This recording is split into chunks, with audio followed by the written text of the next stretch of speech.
Good afternoon, everyone, and welcome to our series on a variety of topics from TACO. My name is Rich Medeiros. Today we'll have Brett Zerber presenting the HSS software introduction. In a minute, Brett's going to talk a little bit about that. But before we get started, I just wanted to say a few things. Thank you so much for participating in this series. I think this is number 4, isn't it, Brett? 5. Number 5. So we have today and we have one more next week to complete this series of 6. A couple little things for those of you that may be joining us for the first time. TACO, which originally stood for Thermal Appliance Company, is now been in business for 100 years. So we would have been having physical celebrations this year for our 100th year anniversary, but we postponed those until next year for obvious reasons. It is owned by the White family, and John Hazen White Jr. is currently oversees the company. John has Cheryl Merchant and her senior management team run global operations for not only the Cranston company, but all of the other companies scattered throughout the world.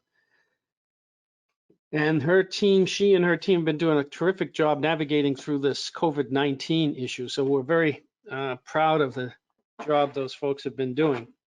A little bit about myself. Again, I'm Rich Medeiros. I'm a mechanical engineer, PE. Been in the business several years, specializing in the engineering design of HVAC systems. I will be today's moderator, and before we turn it over to Brett for the presentation, we just want to do a couple of housekeeping things. If you could type into either the questions or the chat area, why don't we say the question area, and just let us know that you can hear us okay and that you can see Brett's home screen where it says HSS introduction. It'd be good if you guys could just do that. Let's see, do we have anybody out there that is typing in? I'll tell you what, if you don't want to type, you can just wave your hand. And if you wave your hand. A lot of typers, Rich. Everyone's saying good. All good. Sounds good. Okay. So let me just, for some reason, I see what the problem is. Bear with me 1 second. Okay, good. I didn't expand it properly. Okay, so we're going to turn it over to Brett in a couple of seconds. And again, I will be the moderator watching for questions. We will pause periodically to answer your questions. So Brett, take it away, my friend. Thanks, Rich. Hi, everybody. Hopefully you've sat in the first 4 of these classes, so you know who I am. But just to let you know, my name is Brett Zerba, as Rich said. I'm an applications engineer with TACO, almost been with the company 25 years. Graduated with a degree in mechanical engineering from the University of New Hampshire, up just north of where I am currently. But Durham, New Hampshire is actually where it is. It's quite crazy when I was there because New Hampshire's known for the first primaries, and there was a lot of politicians around when I was in school for one of the presidential elections. Anyways, I digress. Let's get right into it. Today's presentation is on the HSS software or HS2 software. Some people call it either one, and it stands for Hydronic System Solution. Hydronic System Solution. And this is a software package you can download from our website, free of charge, and it helps you design hydronic systems, right? The hydronic version that you can download from our website helps you design HVAC hydronic systems of all different types, and it's relatively easy, and you'll see what I mean by that shortly. And just so you know, here's hopefully we've all been to our website, right? This is the TACO website, and I just want to show you this great picture. There is Rich Medeiros, and there is Brett Zerba. And there's a picture of our boss, John Barba. He does a lot of the overseeing the training and some residential training. So many of you may know him as well. But anyways, if you go to our website and click on apps, TACO Design Suite of Software, there's the software right there. And you do need to download it and put it on your computer. So it does need to reside on your computer. It's not a web-based program. So please keep that in mind. So what is it? A drag and drop program helps you design hydronic systems. These are the bullets that we're gonna go over, and I'm gonna show you how to use the software, as well as manual recalculation, text annotation, selecting equipment. So it can help you design a system, as well as select equipment and create schedules, coordination files. And you can save it to a DXF, the drawing, not to, so you can save it as a DXF, not to Revit, but as a DXF. So there's a lot of stuff here. And then this powerful tool, the Wizard. Hopefully the last 10 or 15 minutes I'll spend on the Wizard, and you'll see how powerful that tool can be. It's a graphical drag and drop system design software, free download from our website. And there's the link there, but I already went to it, so you can kind of see what that was. So let's get right into it. I'm going to open it up, and you can see the icon up here. And the company who wrote the program is HVAC Solution. Takeo did not write the program. We are their partners now. They're in business and they sell the software, a different version of the software that allows you to design air systems and steam systems and domestic systems and whatnot. But the system that we work with them on is the hydronic system. So that's what you're going to get used to today. And once you create a design, the software does a lot of work for you. What we're going to need to put in, let me close my emails. We will need to put in pipe lengths and loads for the terminal units, in this case a fan coil. And once you do that, the software does our calculations for us. Now remember, a couple units ago, a couple sessions ago, Rich was showing you how to do manual calcs, and he referred to this software, and he actually showed it a little bit. And this program helps you design for the flow and head, get that value for flow and head. And then another part of his program, or a different session, he sized expansion tanks, and we talked about volume. Well, this software will also calculate the volume or keep track of the volume of your system. Which and when I show you a couple of tricks, you're going to be quite happy with the potential for stuff like that, I think, anyways. As well as it's a nice graphical connection drawing with a lot of information on one sheet of paper. You can see all the pipe diameters shown there and whatnot.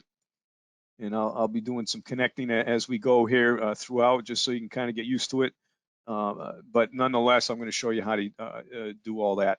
And not only is it for chilled water, you can kind of tell this is a chilled water application, right? It's a colorful representation because you can see the blue. And the pipe color is temperature dependent. And you can see right here, that's 42 degrees, this water. So that's colder, so it's darker blue. And then here is above 50, so it's a lighter blue. So that's how interactive or intelligent the software is. But not only is it for cooling systems, it's also for heating systems as well. And it does the same type of stuff. So in order for it to do its calculations, we do need to put in two pieces of information: the loads for all of these terminal units and pipe lengths. And then if we like the default values that we can change, the software does all the calcs for us. So it's very, very powerful. And I'll tell you, if you could get a drawing like this into the hands of a contractor, and he has some ideas about the building, you know, the layout of it, the lengths and whatnot, he can give you a pretty good price and probably take this drawing right to the job site and do a heck of a lot of design work without much effort. Installation work. Without you having to give them a lot of other information if it's a design build or a quick project in that regard. So just kind of think outside the box of how you can use this software. And watch this too. So right now, this program, it's calculating just over 57 GPM at 66 feet ahead. Well, watch what happens if I eliminate a floor, right? So I'm just going to delete all of these right here and delete. There's the dreaded circle. It's thinking, and I'll recalculate. Oop, I'm gonna make sure I connect this here. Come out. What happened here? See, when you try to do something new, the things always get screwed up, right? So anyways, look at it, it's already recalculated the flow and head for you. And I may not have had any pipe lengths in for some of that, so you could see how quickly it allows you to respond to changes. So very, very quickly you can respond to changes. So let me start designing a system and going over some of the details. Excuse me. It's a Windows-based program, as you can tell from looking up here. A lot of the terminology looks very similar to what you're used to with Windows. So keep that in mind. If you have a Mac, an Apple type of setup, you do need to convert it, however you can do it on your computer, but it is a Windows-based program. You can see a lot of tabs here that kind of tell you some information. I'm going to spend most of today's presentation in the Compact Hydronic tab and Compact Hydronic 2 tab. Those are pretty much the ones that I spend most of the time in, or sometimes in the Wizard tab, Hydronic, and you'll see that further into the presentation. So those are really the active icons that you're going to be wanting to use. Excuse me. So notice there's pictures up here. All these pictures, they all represent a piece of equipment. Okay, they all represent a piece of equipment. And watch what happens when I put my cursor over one of them. It tells you what it is. If I click on the down arrow, it gives you a list. Actually, this one gives you a list of 10 or 15, maybe 20 different manufacturers. So you can actually tailor your design around one of those manufacturers if you'd like. And this is the drag and drop. So I went down to no manufacturer. I just get a picture and I drag it and drop it on the screen. See how easy that is? And then I can do that for any type of piece of equipment on here. So that's the drag and drop. Plate and frame heat exchanger. I think this is a chiller. Is this an air cooled? Oh, let's get a water cooled chiller for today. Water cooled chiller. And you could how easy is that to get components onto the screen, right? And then you can obviously delete them if you want, or hit the undo button, right? My big eraser. So very easy to get components onto the screen. And every one of these pictures tells you the same thing. Look at right in here. We have 1, 2, 3, 4, 5, 6 icons that are all green. I wonder why they're green. Huh. It's a good color for products. I have to be jovial a little bit. But anyways, you can see it tells you it's a hydronic pump, right? Low flow mixing block and some other pieces of equipment, the air separator, the expansion tank, and hydraulic separator. That was a class, I don't think we did it in this program, but we have done some of those as well. But there's all different types of icons up here. So once you bring an icon onto the screen, you can maneuver it very easily. If I right click, I can go to mirror, left, right. Notice when I right click,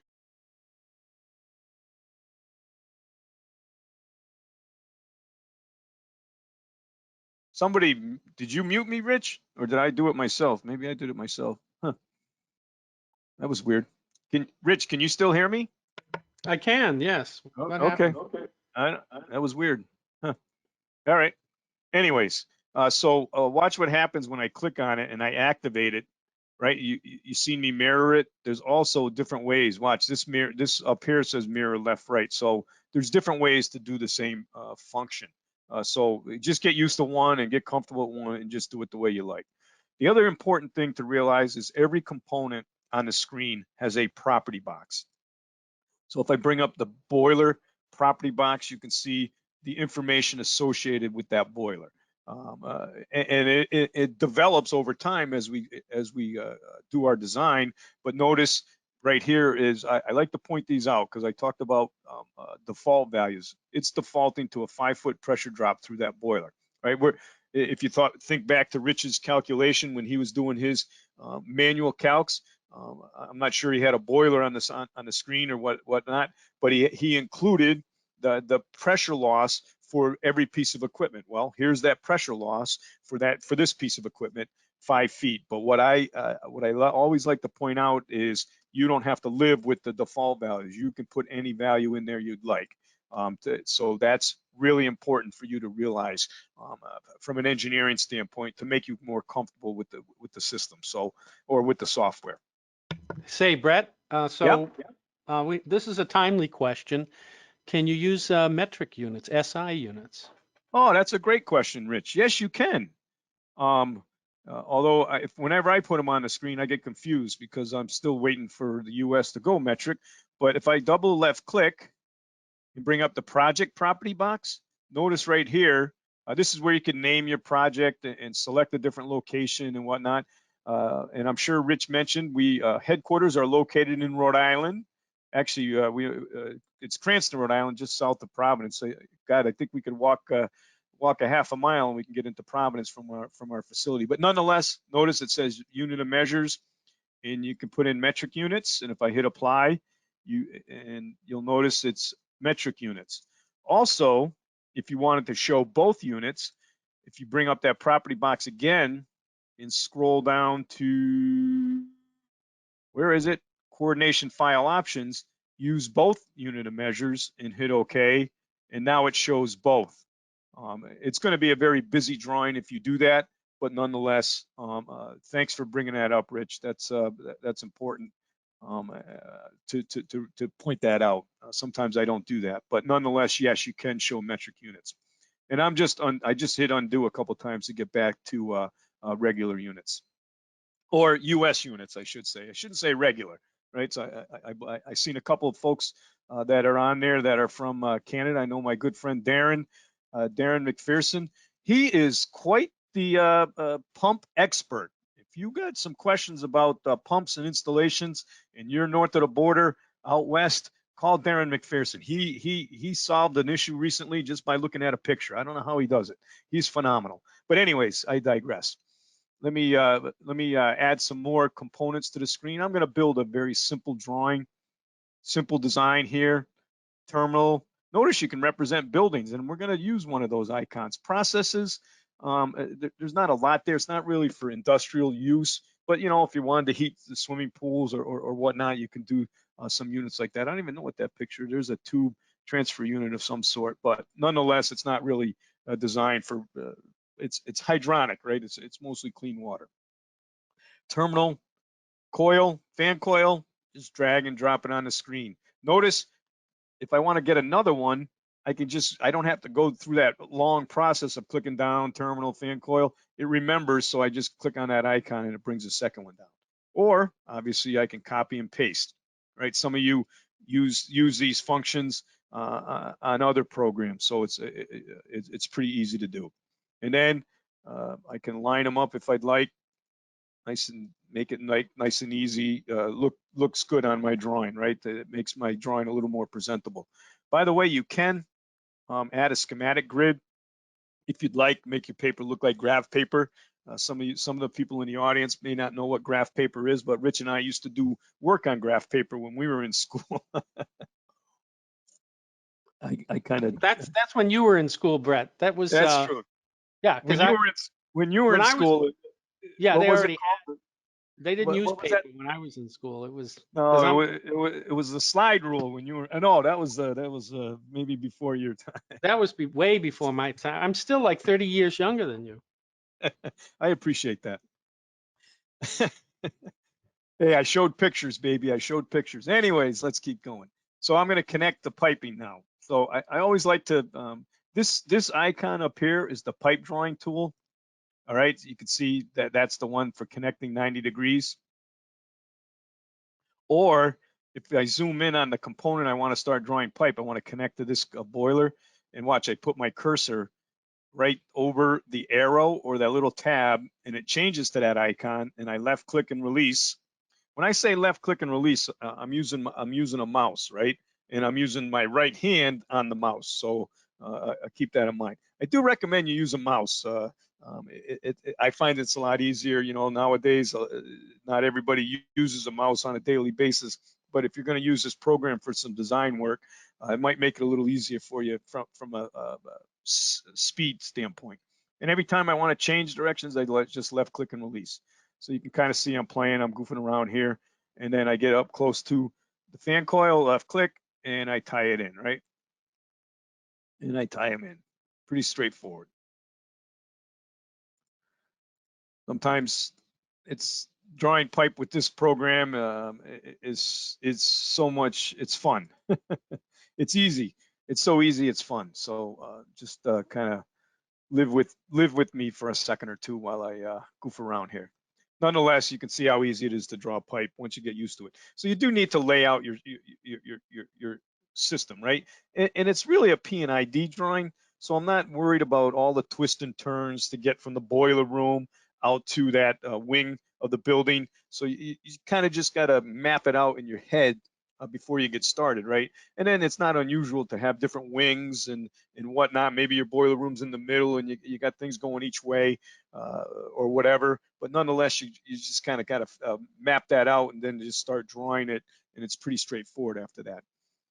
I can copy and paste the second column of loads, right? I mean, obviously, us engineers, we look for any way to save time, or many of us look for ways to save time as much as we can. And then I can go get my connect arrow. And let's see, I got to make sure here, this is the out. Okay, I want to tie this up here. And this is my supply. I want to do this.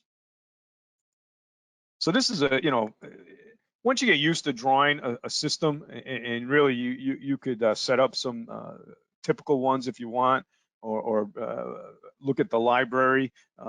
Actually, if you go up to edit, no, file, open examples. There's a whole bunch of examples in here. Some hospitality ones, hotels. We have some residential projects, school, K through 12s. And so if I click on school K through 12s, it kind of gives you, what the team did was we're two-story schools, but you can modify them once you bring one up, right? Like here's a direct return, reverse return, fan coil, water cooled chiller. So if I'll just click on that just to bring it up so you can see it. So let's see what it looks like. The dreaded wheel, it's thinking, just don't close on me. There it is. So, pretty straightforward. You can see it's a fan coil type system, but then you can start modifying if you'd like, but it gives you some ideas. It gives you some thinking ideas once you start looking at it. So anyways, I digress a little. So now I want to put some loads in. I like to, sometimes people ask, why didn't you build a mechanical room out right away? And it's really because of the presentation, and I want to show you how quick things are done for you. So this is the process that I used.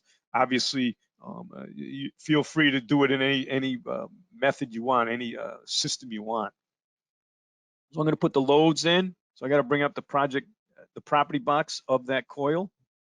If I double left click, well, first off, maybe I want to change the name. Very easy to change the name. This IHL-1 stands for Imposed Heating Load-1. If I click on description, highlight this. Notice if I don't highlight that, it's grayed out. You can kind of see the gray there.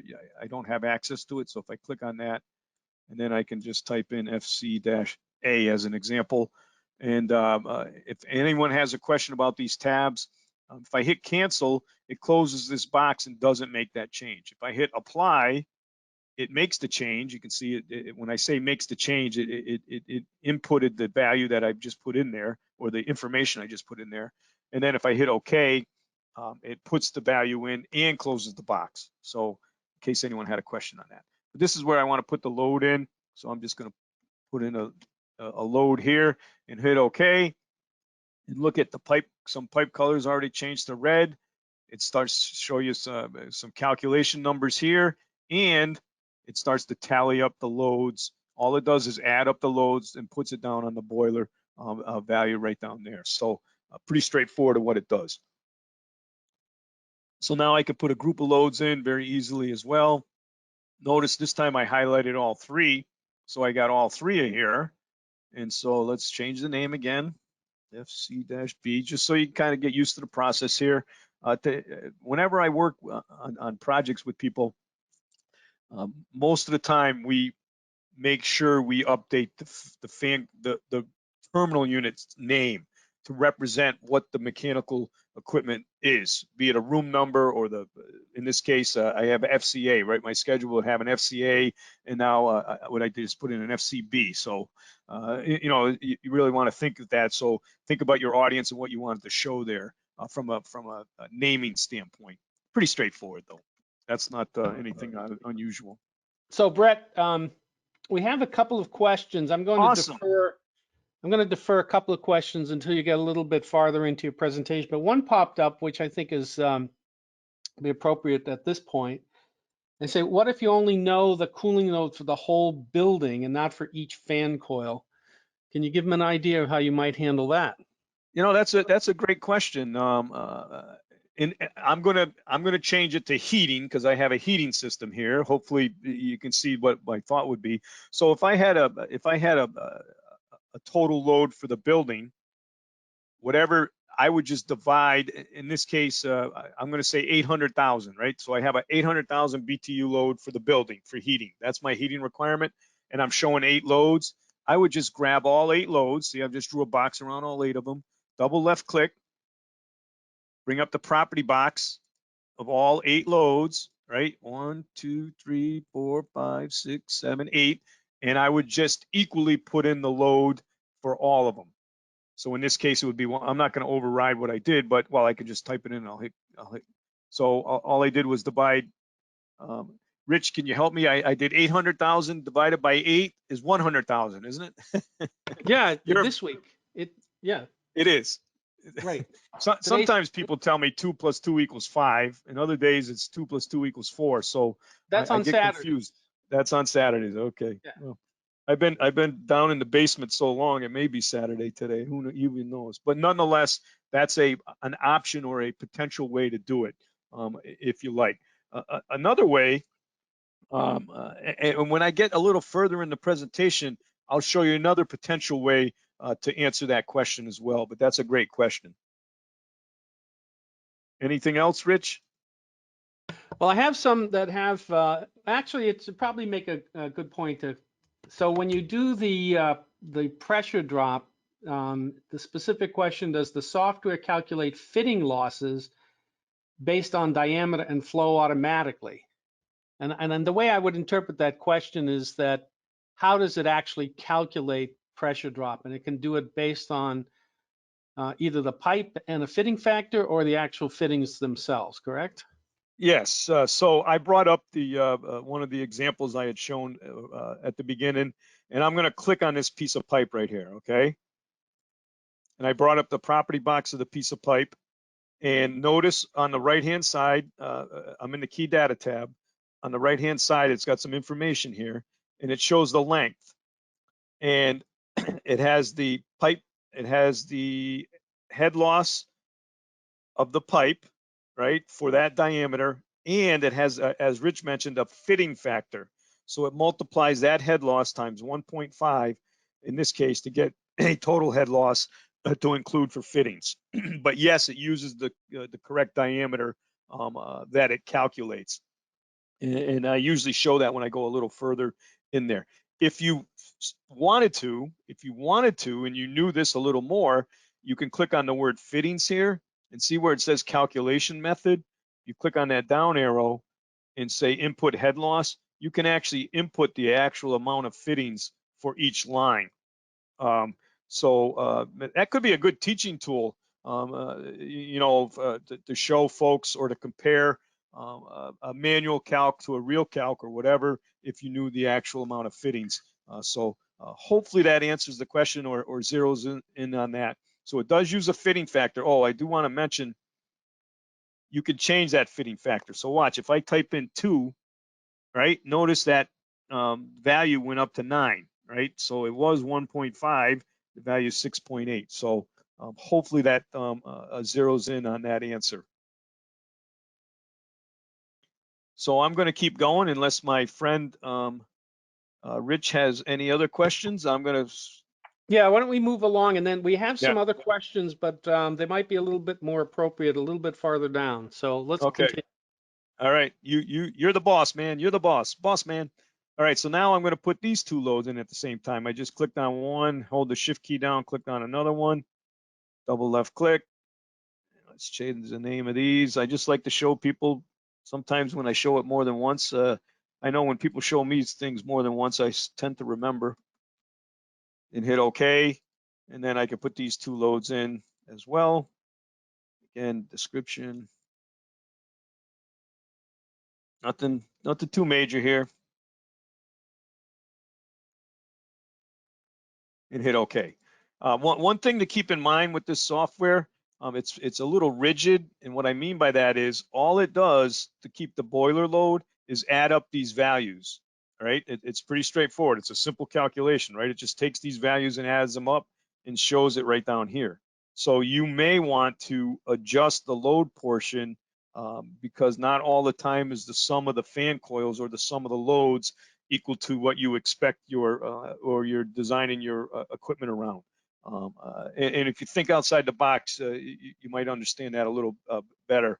But nonetheless, it's not unusual for this to maybe be a little higher than you expect.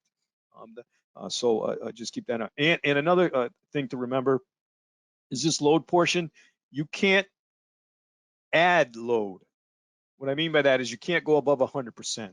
So if you need to consider future loads, future buildings, and we do that a lot, or that's done a lot on design, right? A lot of times we're focused or the project's in one area, but there's going to be another floor, there's going to be another wing or whatever. So what I tell people is you have to add in a dummy load. All right, so whatever that future load is, just make sure it's built, you show it on the drawing someplace and include it as a future load. If you want to include it in your mechanical distribution piping and whatnot. So that's just something to consider. So I'm going to add some piping components, the pumping components, I should say, to this. So I'm going to go get a pump, hydronic pump. I'm going to click on the down arrow. I'm going to get a vertical closed coupled inline. And this is a quiz. This is a quiz. What's the model? What's the TACO model number for vertical closed coupled inline? We did that during fundamentals, and Rich selected some. Yes, correct. KV. That's the KV pump, the TACO KV model. And notice what happens as soon as I touch it to the line. It turns yellow. If I click, it jumps in and it starts showing values for flow and head. And then I'm making a very simple diagram here, but I always do like to show 2 pumps. My friend Jason that's on the call, he wants me to show 10 pumps, but I told him I'm not showing 10 pumps today, Jason. I know you want to sell 10, but we're going to just, for this simple design, we're just going to have 2. And then I could zero in again, and maybe I'm going to put in an air separator. Now, you folks may be used to this type here, right? This is the old, I call it the old style, right? And it's still installed daily out in the job sites. And this is the vortex type. But really, the industry and many folks are going with the inline type, a coalescing type. This is our 4900, and we're not the only ones that offer these here. These are much more efficient and much more accurate for, they do a better job in variable speed applications. And how many projects now are variable speed? What, 95%, if not higher. So my opinion, it's worth the extra percentage of money to put in a value like this, because it cleans the system and gets the air out and keeps it clean and keeps getting the air out. But nonetheless, notice what happens. I get it onto the pipe. Watch the 14-foot jump up as I drop that in there. So that's how quick it adds to the calculations. Pretty straightforward. And then I can get an expansion tank. If you remember, I think it was last week, Rich did a great job explaining expansion tanks. So that first one is the, I'm going to say the Cadillac, probably the one that I would recommend, and Rich recommended that you, and he did for many years in his business, a vertical bladder full expansion. It's kind of the best one, but there's all the other ones that he went over that all would work if they're installed correctly or calculated out correctly as well. But nonetheless, you can see that, and watch, I can just kind of play a game here, make it a little smaller. I just want to show it there and connect it in. And it starts sizing that expansion tank because there are default volumes in here, but we don't have any pipe lengths yet. So pretty easy. I've drawn up a system. watch how easy it is to display pipe diameters. If I hit Control A, I can right click, I go up to connect the annotations, and I can click on diameter, and there's all your pipe diameters shown for you, right?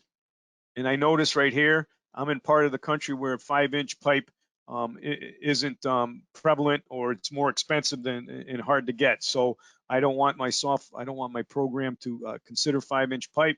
I bring up the project property box. I move this bar up and down until I get to hydronic pipe. Notice it does default to steel pipe, but there's all different types of pipe in here, pipe materials, and they do affect your calculations. So, you know, I think most of us realize that, but nonetheless, it does default to steel pipe.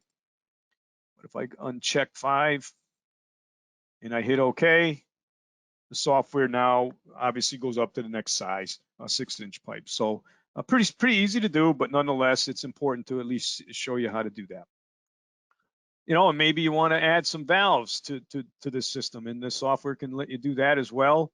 I can get a balance valve here on this wing of the building. You know, I could put it on a discharge. I could put it on a, you know, it's really up to you. And, you know, to make my drawing look neat, I can click on this one, and I can line them up so they're nice and neat looking. And then I can right click on this piece of pipe, connector annotations flow, right? And I could take that flow for that piece of pipe and put it right next to the balance valve. What's your audience? You know, who's your audience? What information do you want to show? So, you know, just it's just stuff you want to think about and how you can use this software to help your design. I can go over here. I can get a control valve. It flips it in, puts it in for you. Maybe you know, I'm just adding in some components here. It's pretty straightforward. And then I can add a note to the screen. Text annotation, I think that's one of the bullets I wanted to make sure I covered. This is how you add notes to the screen. All I did was right click, brought up a bunch of choices here. I click on text annotation. That's actually notes. I don't know why it doesn't say notes. And boom, I can add that very quickly to the screen if you'd like. All different types of air vent. I can get an air vent. I could add that to the screen as well. You know, you could put it out. You make this drawing as detailed as you want, or leave it like that. You know, it's really up to you. Now I can go out and add my pipe lengths. So I'm only going to add it in a couple of spots. We already talked about how it sizes pipe, right? Maximum unit head loss, maximum velocity. Rich talked about this, I think, during his MPSH. The 8 feet per second, but really in our, that's a pretty standard number. Any of the charts or wheels that you use for selecting pipe diameters, or figuring out pipe diameters, the values always, for the most part, keep it below 8 feet per second, and that's the actual velocity. So now, you know, I'm pretty comfortable with that. And then my maximum unit head loss per 100 feet, right? That's a little low. You might want to increase that or whatnot. It shows you the actual value, but watch what else you can do here. And I know some of our users of the program do this on not a regular basis, but they have done this. As built, existing projects, right? And if it's an older job and you're gonna do a retrofit, or, you know, update the mechanical room, or they're gonna add some more loads or something, and there's not much information on the project anymore, you go to the site and you can, you know, by walking the site and making some notes, you can replicate that with this software very, very easily. But many times you may have to adjust the pipe diameter. So all you need to do is click on this, and maybe this pipe is 4-inch and not 6-inch or whatever. And notice, you know, I mean, I wouldn't be surprised if that was a 4-inch pipe instead of the 6-inch. It could be a cost savings back then or whatever, but nonetheless, you can very quickly override the diameter that the software has selected. I'm going to put some pipe lengths in here. I'm going to use that 1.5 again. So maybe I'll put in 300 feet and watch the head loss on the pump. As soon as I hit OK, it jumps right up and it shows that. And if you want to, you can connector annotations, length, and it shows you that length as well. And notice I can move these around if you want. Just pretty straightforward. And then I already did it for these guys here. So maybe I'll put in a little length here. And just so there's some values in here, get a little head loss on the pump. Nonetheless, you know, you have to get comfortable how you put your lengths in, and we'll talk about that. Especially, it's important for the pump and it's important for the expansion tank. So please keep that in mind. The other thing I like to show, especially on a heating system, cooling as well too, obviously, is the working fluid. If I bring up the property box of the boiler and I click on, is it under hydronic? Yeah, I click on hydronic working fluid. It defaults to water, pretty straightforward. But I could put glycol in, and Rich made a big point last week to tell you how important it is for an expansion tank, right? That's the dreaded call that we get sometimes about the working fluid being glycol, and it was selected on water. So make sure you want to include that in your design, and watch what happens if I put in 50% glycol and I watch the 63 gallons there. See how it jumps up, as we mentioned before, as Rich made it a point, right? It does affect the gallonage required for the expansion tank. And I also recommend that you use, when you put in, change the working fluid, do it at the generation equipment, and then it goes throughout the whole system. I mean, I could click on this tank and go to hydronic and change it to glycol, but then it wouldn't find its way around the whole system. So please make sure you do that. So I've created my design. I'm pretty comfortable with it. Now I want to start selecting equipment. So if I go over here to the air and dirt separator, anything that has a shade under it, you can see that pink shade is selectable by the software. If I double left click on it and I click on selection, hit select, it has selected an air and dirt separator. And watch what happens to the head loss on the pump when I hit OK. It actually has gone down because the software is smart enough to know the actual head loss of that component. Anything that it can select, it actually updates the spreadsheet, right? Again, if you think back to Rich's calculation that he showed you for this piping diagram, right? He had a little spreadsheet where he kept track of all the head losses. Well, that's what this software does. And now it's updated that spreadsheet because instead of a design of 3 feet, it has an actual 0.7, so it changed the spreadsheet. Speaking of spreadsheets, this is an important screen in more ways than one. If I go to the pump property box, and on the left hand, over here, if I click on summary, it shows you a summary of the head loss. All right, components, minor, can I open this up? Oh, I can move it right here. Major components. Hey, Brett, there's something wrong with your audio. You're breaking up. We can't hear you. Oh, just boy. started a few seconds ago. Not sure what I can do to help that, Rich. I don't know. Maybe your wire's loose or you got unplugged. Yeah, mate. How's that? A little better? I plugged it back in. I am at a different facility today. Any better? Actually, no. Here's what we're going to do. We're going to, I'm going to mute everybody and then unmute.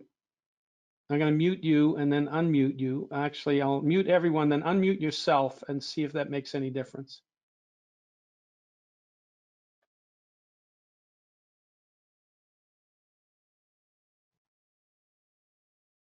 Okay. Let's do a quick audio test. Can we hear you okay? I can hear you. Can you hear me? Is it better? I can. Yeah, it seems to be a little better. All right, hey, let's hope so. God's sakes. Any questions? Can we break for questions or not? We have some terrific questions. I'm glad you asked. So let's see what we got. Wait a minute. What happened to our question thing? Oh, okay. Sorry. I got to click on here first. All right. So we actually got a great group of questions today. So I'm going to kind of jump around a little bit, be a little bit choosy because we have lots and lots of great questions. Hold on one second. All right. So the first group or question. Let's see. Oh, can you export the diagram into CAD? Great question. Yes, you can. So if I go up to File,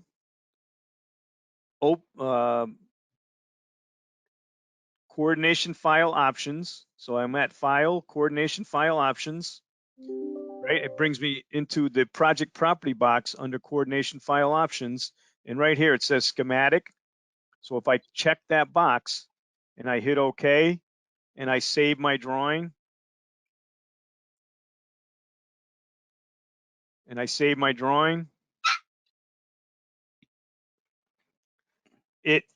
it saves it into a DXF file. I can't open it, but you can see right here, Project 1 Schematic DXF. I don't have a viewer on my new laptop, so but yes, you can save it to a DXF. Great question. Okay, so another kind of follow-up question is, and this is real short and sweet, but I Yeah. think you already touched on it. Can you explain the difference between the free version and the upgraded version?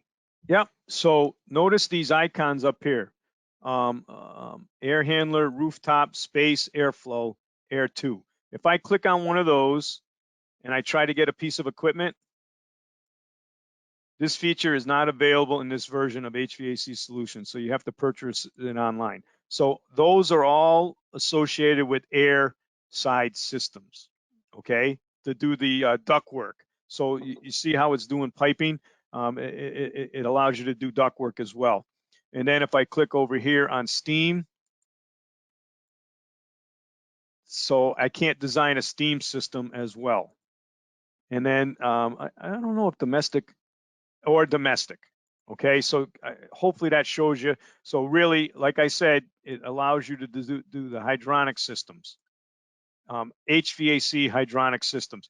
And if you think about it, and you know, obviously most of you, if not all of you, understand Taco's business, right?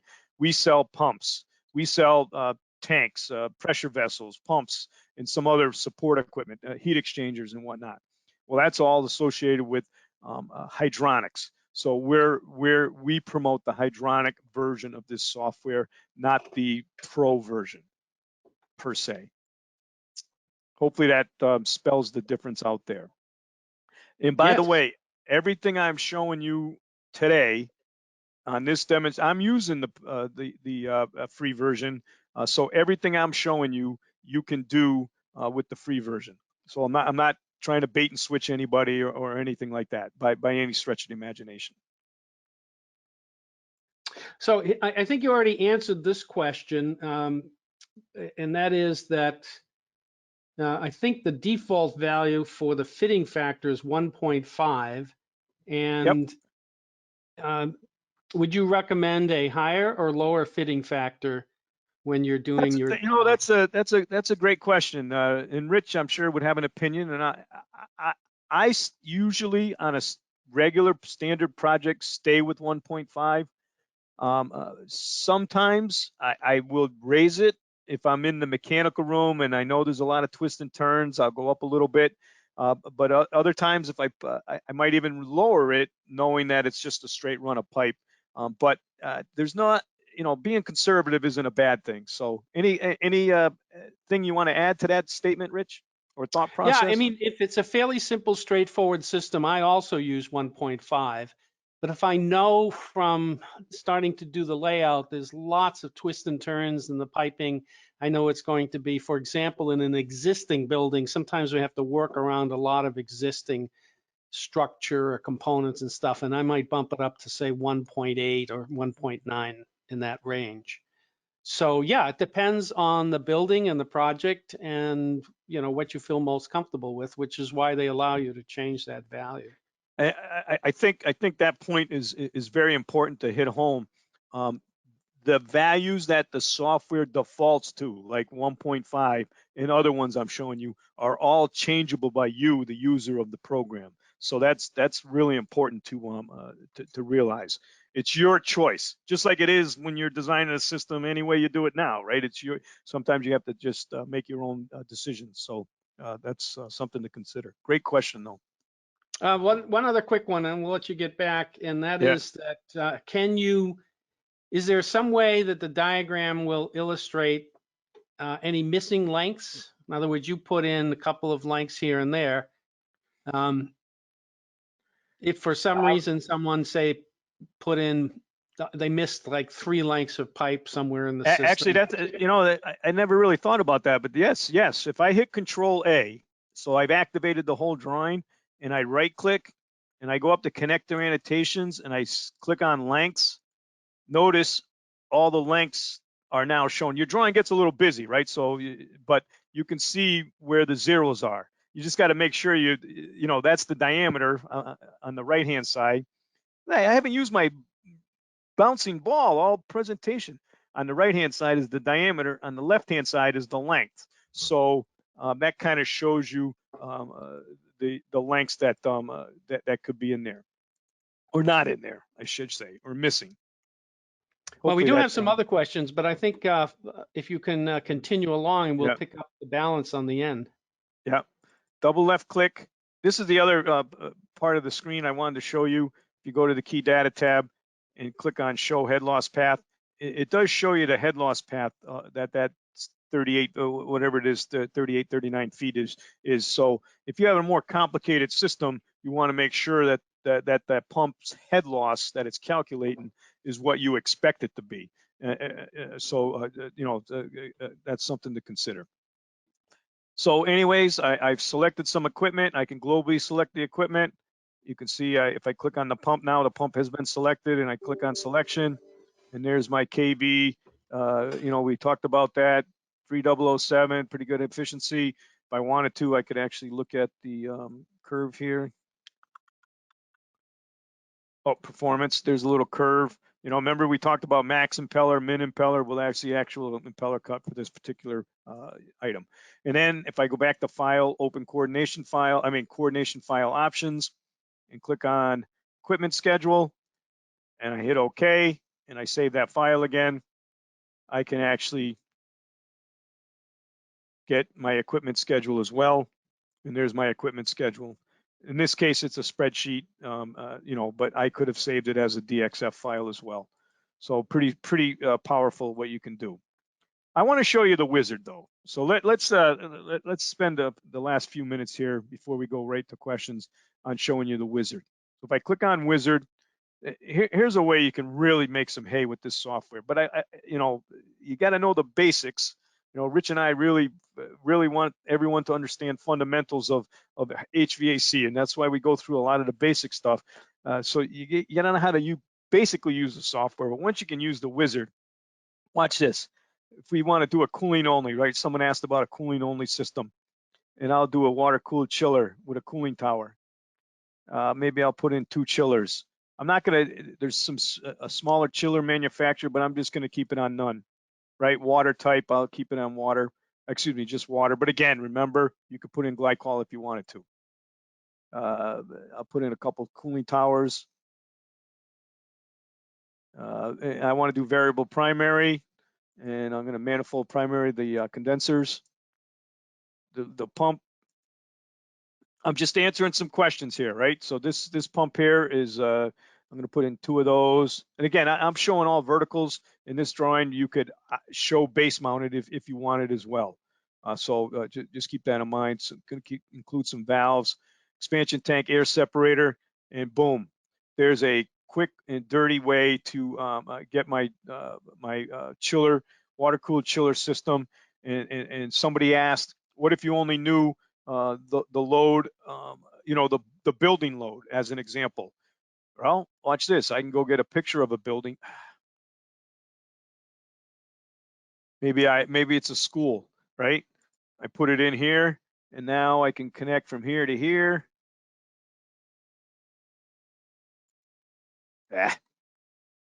Whenever you try to rush, you know, whenever you try to rush, things happen. Right? And now, you know, you only know that one load. You don't know the load. You only know the building load.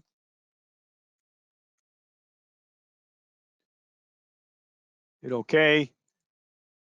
Boom, there it is, right? And you hit Control A again, right click, connector annotations, diameter, and there's your diameter shown and you got a head start on it, right? You can start thinking mechanical room. You can start making changes. You can start having conversations. You go into a presentation with the architect or the building owner, and you have some options. You have some, and look how quick it was, right? Did that take a minute to get to this far? So really, the wizard gives you a lot of capabilities there. So you got generation. You can do a whole system.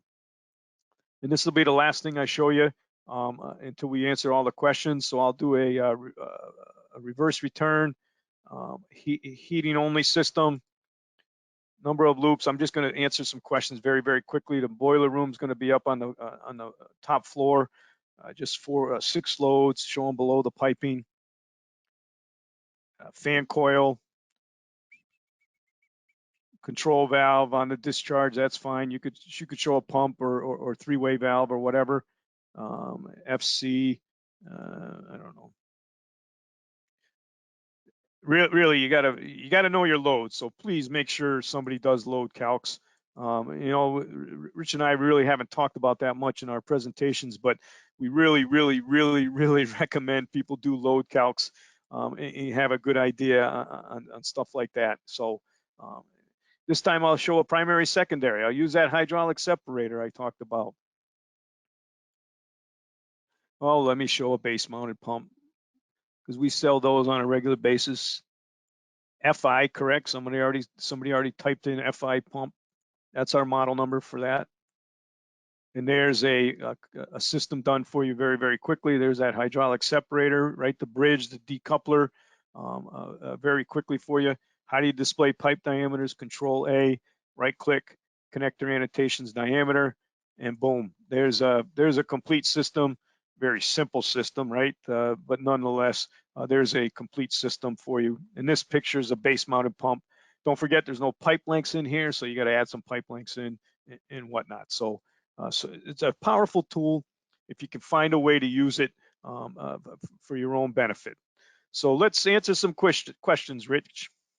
Okay, so one that came up, which is we hear periodically, is can you do a Revit drawing?